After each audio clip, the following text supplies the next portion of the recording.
మన next recipe almond milk pudding.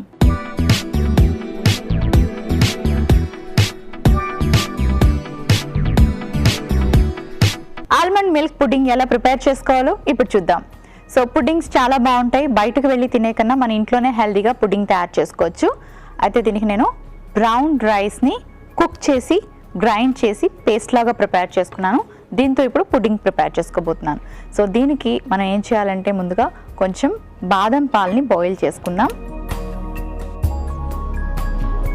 So బాదం పాలు బయట కొనుక్కోవాలా ఇంట్లో ప్రిపేర్ చేసుకోవాలా అని మీరు ఆలోచించవచ్చు.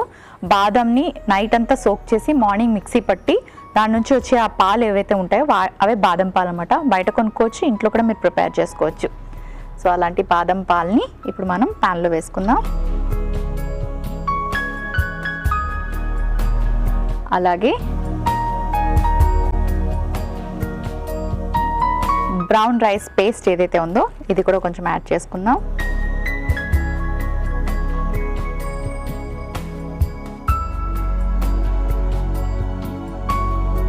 ఓకే,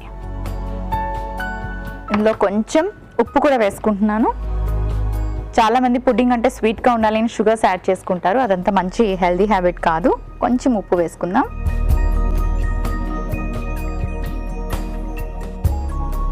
బాగా మిక్స్ చేసుకోవాలి. ఒక్క 2 నిమిషాలు అలా బాయిల్ వచ్చేదాకా ఉంచుదాము, కొంచెం టైం పడుతుంది, వెయిట్ చేయండి. ఓకే, దగ్గరికి అయిపోయింది. ఇప్పుడు ఒక సర్వింగ్ బౌల్ తెచ్చుకుంటాను.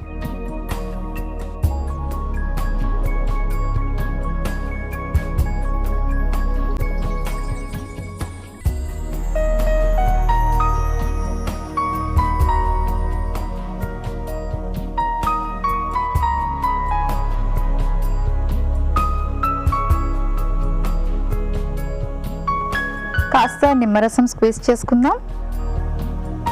ఆ తర్వాత వాల్నట్స్, ఇందులో కూడా మనకి గుడ్ ఫ్యాట్స్ ఉంటాయి. మన హార్ట్ హెల్దీగా ఫంక్షన్ చేయాలి అంటే వాల్నట్స్ కూడా ప్రతిరోజు తీసుకోవాలి.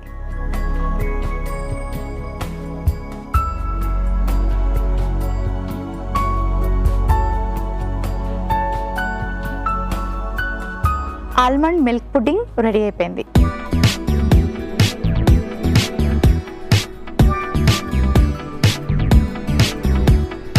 ఆల్మండ్ మిల్క్ పుడ్డింగ్ కి కావాల్సిన పదార్థాలు: నిమ్మరసం 1 టీ స్పూన్, ఉప్పు తగినంత, బాదం పాలు 1 కప్పు, వాల్నట్స్ 1 కప్పు, ఉడికించిన brown rice paste 1 cup. Almond milk pudding తయారు చేసుకునే విధానం: ముందుగా పాన్ లో బాదం పాలు పోసుకొని బ్రౌన్ రైస్ పేస్ట్ ఉప్పు వేసి బాగా కలుపుకొని 2 నిమిషాల పాటు ఉడికించుకొని సర్వింగ్ బౌల్ లోకి తీసుకొని నిమ్మరసం వాల్నట్స్ వేసి సర్వ్ చేసుకుంటే ఆల్మండ్ మిల్క్ పుడ్డింగ్ రెడీ.